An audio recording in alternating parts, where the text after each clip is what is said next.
Hi, I'm Andrew with Flair, back again to show you how to brew with the Flair Classic.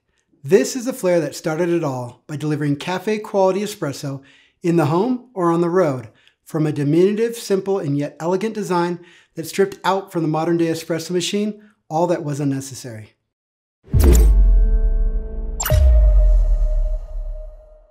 The Classic requires that you preheat the brewing cylinder for optimal results. While there is an optional preheat cap you can purchase, we recommend you use it only when convenience is your #1 priority. In fact, it's arguably less convenient to preheat this way than what I'll be demonstrating today. Our favorite method is to use the steam from the kettle we're boiling our water in. This small hack essentially requires you to look around the home or online for something that you can suspend your cylinder in above the boiling water. Canning funnels, both metal and silicone, or even small sifters or colanders will suffice. Set your kettle to boil and get on to doing other things while getting your brew cylinder up to temperature. With the exception of the flow control portafilter that comes standard on the Neo, all our portafilters are non-pressurized and therefore require you to create the necessary resistance in the bed of coffee that will allow back pressure to build and put you in the espresso zone. This means you'll need to have a quality burr grinder on hand that can give you enough adjustment to precisely dial in your grind. For us, that means no fewer than 60 settings or clicks. When you're first starting out with your Classic, we suggest starting with a dose between 15 and 16 grams and targeting a grind that is similar to the texture of sand that is both soft and gritty at the same time. Since we're brewing on an espresso maker that was built to travel, we recommend you pair it with a grinder that shares the same DNA. But if that's not reason enough, consider that you get more bang for your buck with manual grinders. This is our Royal grinder. As you would expect, it excels at espresso, but also serves up good filter brews. If you're not already brewing with ratios and recipes, we highly recommend you do so. To that end, we recommend you brew with a scale so that you can measure the input and the output for repeatable results. Today we'll be brewing with 15 grams of dry coffee and pulling to a yield of about 37 grams in around 40 seconds. This will be a 1 to 2.5 brewing ratio. The darker your coffee, the more likely you're going to find yourself enjoying tighter ratios, say 1 to 2 or even less. Conversely, the lighter your coffee, the better the chances are you're going to enjoy it at ratios approaching 1 to 3. These are only suggestions and you should experiment to find what works best for you, your coffee, and your palate. All right, let's get to grinding.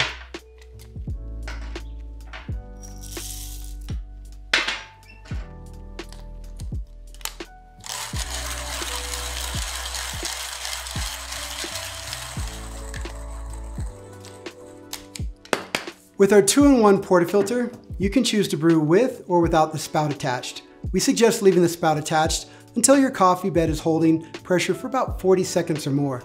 Brewing with the spout removed, aka naked, lets you see how evenly the flow is across the entire filter screen, but it can be messy when the flow is too fast or uneven.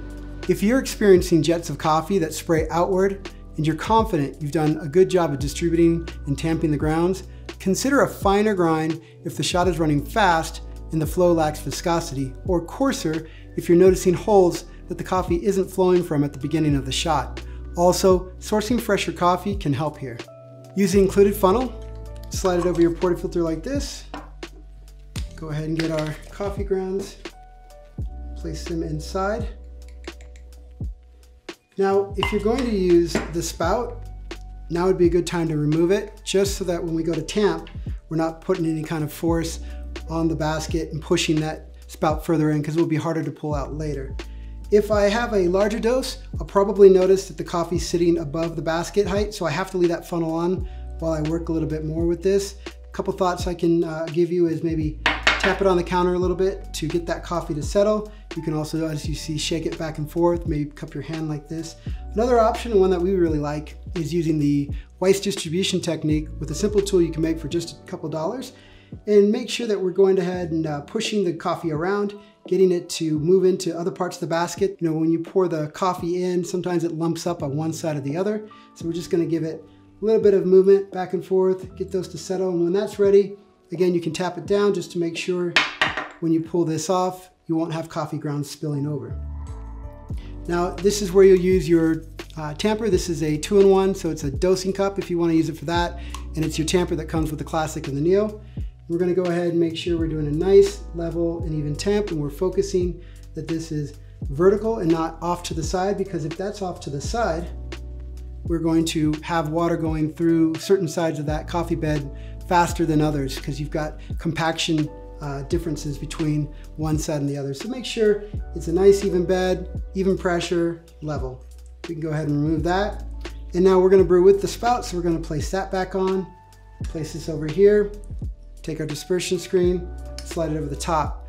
This is all ready to go. It's been preheating over here, sweating, you can see. Slide that on top. We're going to fill until we see the water get to the etched line on the inside. We do want to make sure that it's water only and not air in the system. It performs differently if you have air trapped. And we'll slide our piston on top.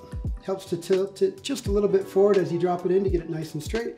And we're going to go ahead and make sure that we pull slowly into pressure, ramping in, slowly ramping out. That's usually what we do. Pulling on the lever and waiting to see some drips. And once we start to get, which feels like about 30-35 pounds, I'm going to go ahead and just lean and hold that pressure and allow the shot to pull itself with me just leaning into it. And I'm watching my scale to see the time and also the weight. Again, I want to try to pull this out to about 37 grams in about 40 seconds. So as I get close to one of those two numbers, I might consider to go ahead and stop the shot at that point.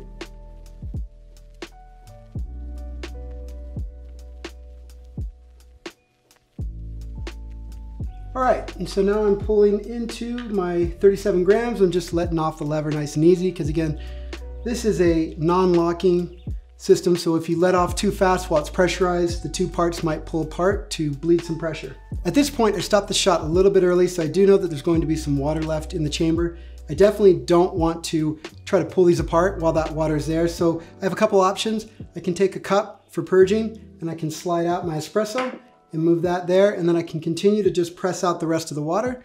This is probably the best way to do it, and then I can also just go and enjoy my espresso while this cools off so it's not hot to the touch. So this is where having a knock box comes in handy, because I'll be able to clean this out and not have the coffee grounds into the sink. Also, I don't have to bang it across the trash can. So I'll go ahead and pull this out, and there might still be some hot water in there. I like to flip it this direction and then just pull this up and out. That way, if there was any water or coffee being pulled out from suction of pulling these two apart, it ends up here and not on my hands. So at this point, it looks like my screen's ready to pop out. I can place that down. We're gonna give it a couple good knocks to try to get that out. This is out and ready to go for another shot. If I have somebody else I'm gonna make espresso for, I'll go ahead and just take a paper towel, dry, and just wipe that out, make sure that the coffee grounds are out. But you really don't need to rinse this out. It's nice and warm, ready to go.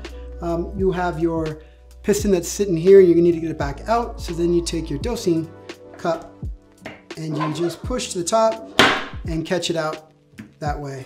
So if I'm going to brew another shot while I'm grinding and prepping a basket, I'll go ahead and place this back on my kettle and let that heat up while I prep the basket. Like all flares, maintenance is next to none, thanks to the patented removable brew head that provides you unfettered access to the complete brew path. Just a quick rinse under the sink after every use, leave it out to dry, and you can skip all the pesky back flushes, descales, and special cleaning powders that other machines require. It's also a good idea after every use to remove the spout if it was installed and rinse out the compartment below to keep the residue from building up there. Depending on the frequency of use, once every month or so, you should remove the O-rings and wipe out the grooves back behind there. When doing so, take care not to use a sharp or pointed implement that might damage the O-rings. And there you go. That's brewing with the Flair Classic. If you want to see what it's like to brew with one of our other models, select the corresponding thumbnails. Thanks for watching. We'll see you in the next video. Happy brewing.